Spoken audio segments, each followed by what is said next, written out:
Hey there, episode 6, the cab mounting episode is here. And I've just found out something very interesting. Let me show you. So in England we call a weight on the end of a string a plumb bob. I don't know what it's called here. I know it's called something else, but... So hung it down from the actual fender itself, so it, went across the wheel centre line, and that mark happened there. That mark to the back of the fender is 29.5 inches. So luckily, because I built this one as well, I thought let's compare. Did the same thing. Made the mark down the wheel to the back. It's 30.5 inches. Huh. That's an inch. That wheel on the white truck is an inch further back than that, which looks pretty perfect.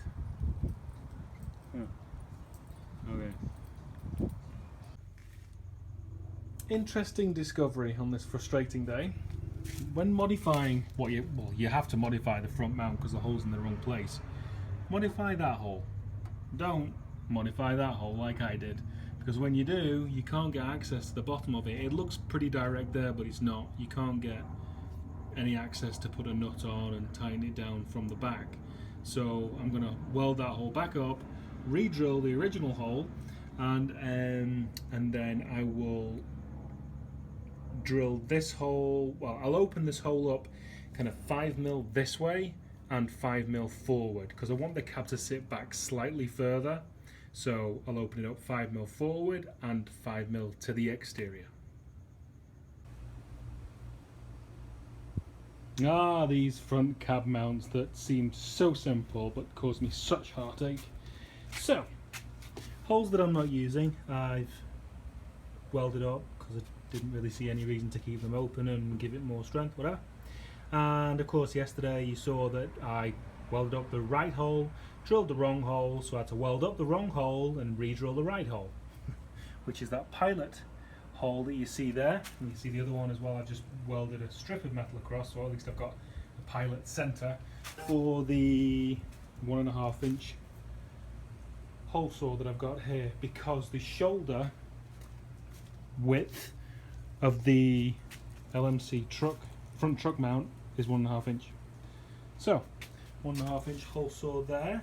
We'll have that mounted. Tickety boo. And then in here we shall attack it with a like a grinder carbide bit. I don't think it is a carbide bit because it didn't seem that expensive. And we're going to be going a 1/2 inch forward and a 1/2 inch outward, I think it was, but I'll check that before I do it. I don't want to toot my own horn or anything like that, but on this unique and rare occasion I will. Damn, sometimes I am good. Well, if they're in the right place I'm good. So look at that. Oh, super pro. Lovely job, both sides. Here we go. So open up these holes, lower down. Okay, so as in the last clip I said obviously I'll check my measurements before I do the opening up of the hole. And I did, and I had a complete brain fart. So this one is what I meant to do. 1/2 inch forward, 1/2 inch out. This one was the brain fart one, where I did 1/2 inch forward and 1/2 inch in. What a dick. So that's super wide, so obviously that's now going to get reinforced. Not that it needed to be reinforced, but it's going to be reinforced now. Wow. After the lows, yes there are highs. So these are the bolts for the rear mounts, which are longer. So I just thought I'd drop them in and see where they free fall. Obviously, see, that's where my new reinforcement plate is going to have to go, because I'm a dick. That one just sits there, and oh my word, look at that. Just sitting there. Happy days. Happy days. Right now, although we do have the cab sat on those mounts, we have a distance of a little bit of room from that point there to the center of the wheel of 22.5 inches. Now, it should be 21.5 inches, meaning the cab is at least an inch too far forward, and I tend to prefer the front wheel a little further forward than that. So now looking down here, you can see I've opened up the hole. You know, obviously I'm going to put a plate over that and weld back to a hole that the bolts are eventually going to go to, but the cab itself is sat pretty far back on that mount. You know, I'd prefer it further forward on that mount, and it's the same situation over here. You know, bolts sat in, but again the cab is pretty far back on the mount. But I still need another inch. This isn't as simple as I thought. This front mount is not as simple as I thought. Now this chassis leg here runs down into here and causes all sorts of situations. So I'm now going to get the truck up in the air, have a look from the bottom and see what our access is, because that mount has to be sandwiched by that on the other side, meaning there has to be a hole that big on the bottom of the actual frame for that to go up and have a nut, a washer and a nut on this side to, you know, sandwich the top cab mount together and, you know, stop vibrations and all that good stuff. And I definitely don't have that right now. I have a hole that's about that big. So that needs to be opened up. So let's get up in the air and see what our options are. I think I've figured out a solution. That hole there in the cab mount is going to be welded up. What I'm going to do, I'm going to extend off the front. I need that hole to be 2 inches further forward, and there just isn't enough meat in there for me to be happy, because there's an angle and it ramps up, and I'm not happy about it. So what I'm going to do is I'm going to extend some steel off the front so I can create a hole that is 2 inches further forward and just build a little structure here. Same on both sides, and I'll show you how, you know, I was talking about how there's a small hole underneath and I'll struggle to get the lower mounting to sandwich this. Now, very interesting what I've just found underneath. Remember how I said before how the access hole to the new mount is too small? That's it. It's tiny. I can barely get a socket and the new nut in there. So this is a chassis leg that comes down, and this is the actual part of the mounting plate for where the Crown Vic was. So I've mounted that hole and I've mounted that hole up, as you can see. But I needed to figure out how to get that sandwiching piece underneath the new mount. Now, as you can see, that won't do that, but you can feed your hand up there and it sits on top of this leg and will sandwich up against that mounting plate. So all I've got to do now is open up this hole so I can get my socket and my nut in, and we're happy days. What I've just realised as well, what I'm going to have to do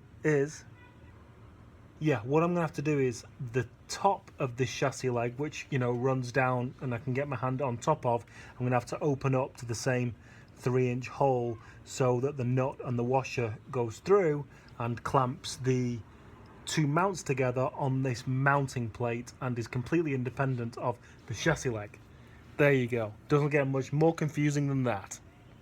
Back at it after a good few days off and battering my head over the design for these. So basically, you can see here the hole is 2 inches further forward, half an inch further out, and I had it down before when the wheels looked really good, so strengthened it, welded it underneath all the way around, and same on the other side. So I'll drop it down on there right now and start with the rear. In possibly my happiest place, the scrapyard. Some people like art galleries. This is my art. Well, when it gives me stuff. She's a giving old girl, this one, but it was gutted when he arrived, but now I'm really happy. When he arrived, I saw that the headlight trims surrounds are gone, and I saw this on the internet yesterday that it had been dropped, so I came down here today, and luckily they were in the bed. Happy days. The grille's seen some action. That's fine, that's fine. I'm totally happy with that. So I need the grille, I need this fender, which is plenty good enough for me. That just needs pulling out a little bit, but that's fine. And then I need interior door trim panels, and check these bad boys out. Lovely jubbly, untouched. And oh, look at that. The armrests aren't, that one's a bit done, but this armrest's fine. Window winder handles, really like that. I love this floor trim, but mine's a low floor, unfortunately. And the seat's pretty good as well. The seat's way better than mine. But no, I may wait till half price day and be having a trip back down here, I think, because I think the windshield's pretty good as well. Okay, happy days. Let's carry on. With the front being finished, onto the rear. So we have an inch box section sat on the top of the frame. The cab has been positioned with a amazing precision with a block of wood and a metal shim underneath it, giving it the right angle. So then put a piece of box there, and then this box, I'm going to be using the actual original cross member itself here, and the new mounts are on there, so this is all nice and straight. And this, I'm keeping the camera high because the sun's underneath and it just blocks everything out. Basically, I put this piece of box section in here just to keep these straight until I triangulate from here down to the bottom of the actual frame there. Then I can chop these out and there'll be plenty of room for the drive shaft, I hope. I think they will. So yeah, so once I triangulated those down to the frame there, we're then going to just start filling in this area to the box section, to the actual all cross member, and then we'll probably just triangulate it up to about here. So that's the general plan for today. Lots of progress, old friends. It feels like such a long time since I saw you. So we had the basic design of this rear cross member just now, and here we have the finished item all bed lined up with the two braces that are running to the rear, just to give the chassis a little bit of extra help because it's not got the single piece Crown Vic body on it now. I'm going to bolt the bed to the cab, but I just want to give the chassis as much help as it can get being under a truck now instead of a one-piece car. So yeah, everything's boxed, doubled up on the box section, capped it all, ran two strengthening bars down to the bottom of the actual frame itself, and then ran these two back, stacked them too high there because I've got plenty of height to play with, because this is where the actual bed floor is going to be, so it, you know, gives me plenty of room to play with. Done the cutouts and bed liners, all those up, so those will sit down over the frame there nicely. Both sides done. Now we are on to budget backyard exhaust fabrication. Game on. For now, I'm going to call a wrap on this episode and do the cab mounting as a two-parter.